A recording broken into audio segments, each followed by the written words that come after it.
Au commencement du monde, Ouranos le ciel et Gaïa la terre forment un couple. Ouranos féconde régulièrement Gaïa qui tombe enceinte. Mais Ouranos a peur que si leurs enfants voient le jour, l'un d'eux vienne à prendre sa place. Il force Gaïa à garder leurs enfants dans son ventre où ils s'y accumulent. Gaïa conçoit un plan pour pouvoir enfin accoucher. Elle forge dans son ventre une serpe qu'elle confie à son plus jeune fils Chronos. Chronos, toujours prisonnier du ventre de sa mère, a pour mission de la débarrasser de son époux. D'un coup de serpe, Chronos tranche les parties génitales de son père Ouranos. Sous l'effet de la surprise et de la douleur, Ouranos se retire violemment, dégageant pour la première fois le corps de Gaïa. Ouranos vaincu, Chronos et la nouvelle génération peuvent enfin sortir du ventre de Gaïa et voir le jour. Chronos devient maître du monde à la place de son père. Chronos s'unit à sa femme Rhea, qui tombe enceinte. Chronos a peur que si leurs enfants voient le jour, l'un d'eux vienne à prendre sa place. Pour les maintenir prisonniers, il les avale tour à tour aussitôt nés. Rhea conçoit alors un plan, afin de libérer ses enfants du ventre de son époux. Elle cache l'un de ses fils Zeus avant qu'il ne soit avalé par Chronos. Devenu adulte, Zeus déclare la guerre à son père et triomphe de lui. Zeus libère ainsi la nouvelle génération et devient à son tour maître du monde à la place de son père. Il réitérera le même schéma que ses prédécesseurs, par peur d'être destitué.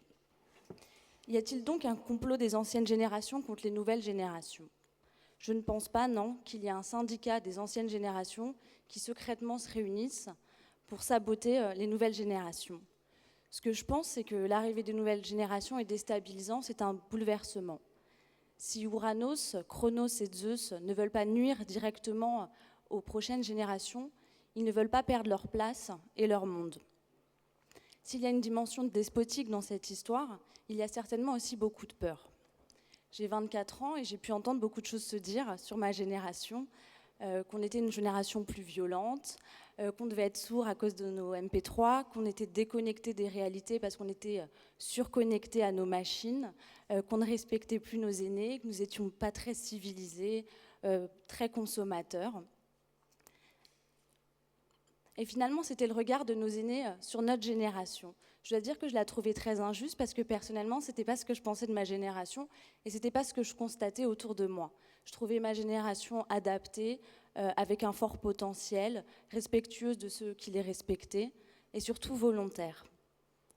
Je me demandais alors comment est-ce que les générations précédentes pouvaient avoir si peu de discernement, et c'est une question qui a un peu conduit mes recherches. Et je suis tombée sur cette citation qui pourrait s'adresser à ma génération, mais voilà seulement, elle est de Socrate. Et je suis tombée sur beaucoup de discours comme ça sur la jeunesse, à toutes les époques, mais qu'on pourrait attribuer à ma génération. Et finalement, on se rend compte que la jeunesse crée toujours beaucoup de peur, que la jeunesse change, mais les discours persistent. Et finalement, les discours sur la jeunesse semble en dire beaucoup plus sur les personnes qui produisent ce discours, c'est-à-dire les anciennes générations, plutôt que sur les personnes qui sont l'objet de ce discours, à savoir les nouvelles générations. Effectivement, les discours des anciennes générations sont toujours empreints de beaucoup d'angoisse, beaucoup de peur, la peur de voir ces nouvelles générations avec ces nouveaux codes arriver, la peur de ne plus être jeune, c'est plus nous la jeunesse, la peur de voir ces nouvelles générations arriver avec des compétences que l'on ne maîtrise pas, la peur de se voir prendre un pouvoir qu'on a peut-être mis du temps à acquérir, la peur également de mourir un petit peu culturellement, symboliquement, parce qu'effectivement, les nouvelles générations balayent vos dieux, vos codes, pour en instaurer des nouveaux. Ce qui est étonnant, c'est qu'on a beau avoir été victime de ces discours, on a tendance à les reproduire. Tout comme dans ce mythe, Chronos a beau avoir été victime d'un père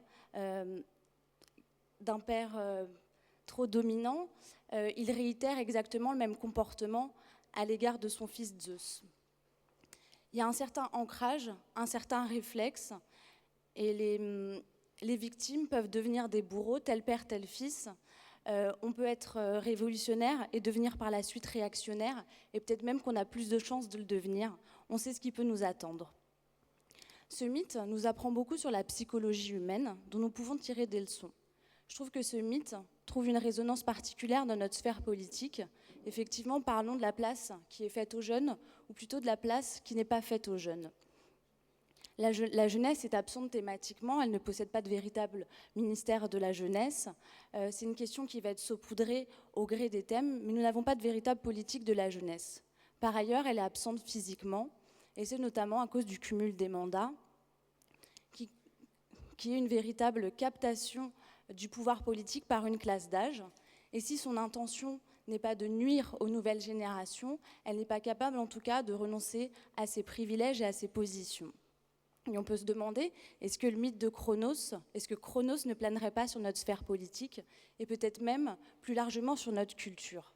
Effectivement, c'est une configuration qu'on peut retrouver dans le système scolaire où la jeunesse est tenue à l'écart des sphères décisionnaires, il y a très peu de participation, c'est un système très hiérarchisé et c'est très difficile d'entrer en interaction avec ses professeurs. Dans un paradoxe, l'école de la République forme très peu au débat et à la participation. On ne transmet ni le savoir-faire, ni le savoir-dire à la jeunesse. Si la jeunesse française a une réputation si frondeuse, si révoltée, c'est peut-être en partie à cause de cela. L'enquête Fondapol Jeunesse du Monde 2011 le montre, les Français ont un très faible sentiment d'appartenance à leur société et par ailleurs, ils sont très peu satisfaits de leur époque. L'enquête fait état d'un contentieux que vivrait la jeunesse qui a le sentiment de devoir choisir entre une société et une époque avec laquelle elle est en adéquation, avec laquelle elle est adaptée, mais malheureusement que sa société semble refuser. Par ailleurs, on constate que la jeunesse française possède une forte défiance à l'égard de sa classe politique et de son gouvernement. Alors le but de mon propos ici, ce serait de vous proposer que l'on progresse, que l'on innove et que l'on rompt avec ce scénario qui semble se jouer depuis trop longtemps, que l'on ne réitère pas le même schéma qu'Ouranos, que Chronos et que Zeus, que l'on rompt le cercle vicieux pour un cercle vertueux. Apprenons à faire de la place aux nouvelles générations, qu'elles sachent en faire de même à la suivante. Nous n'avons pas atteint le point climax de la civilisation. Créons une nouvelle logique, une logique de collaboration entre les générations, même si cela n'est pas dans nos habitudes, c'est justement nos habitudes qu'il faut changer. Que l'énergie de la société ne s'épuise plus dans ce conflit stérile. La lutte contre la jeunesse est une maladie auto-immune. Effectivement, la jeunesse est une force dont nous avons besoin, une occasion à notre pays d'évoluer, pour être en marche avec le monde. L'arrivée des nouvelles générations est inéluctable, nécessaire.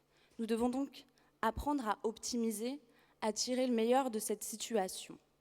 Passons de l'idée de jeunesse comme menace à l'idée de jeunesse comme ressource. Que l'expérience des anciennes générations, que leur savoir, que leur approche du monde s'allie avec l'approche nouvelle des générations, leur potentiel. Pourquoi donc se priver d'une si bonne adéquation ?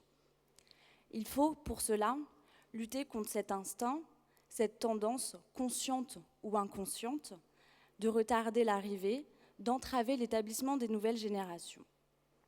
Je vous propose de nommer cette tendance, cet instinct, complexe de Chronos. Créons le mot pour détruire la chose, pour reprendre l'expression de l'abbé Grégoire. Déceler le complexe de Chronos nous permet de le prévenir, de nous surveiller comme un garde-fou.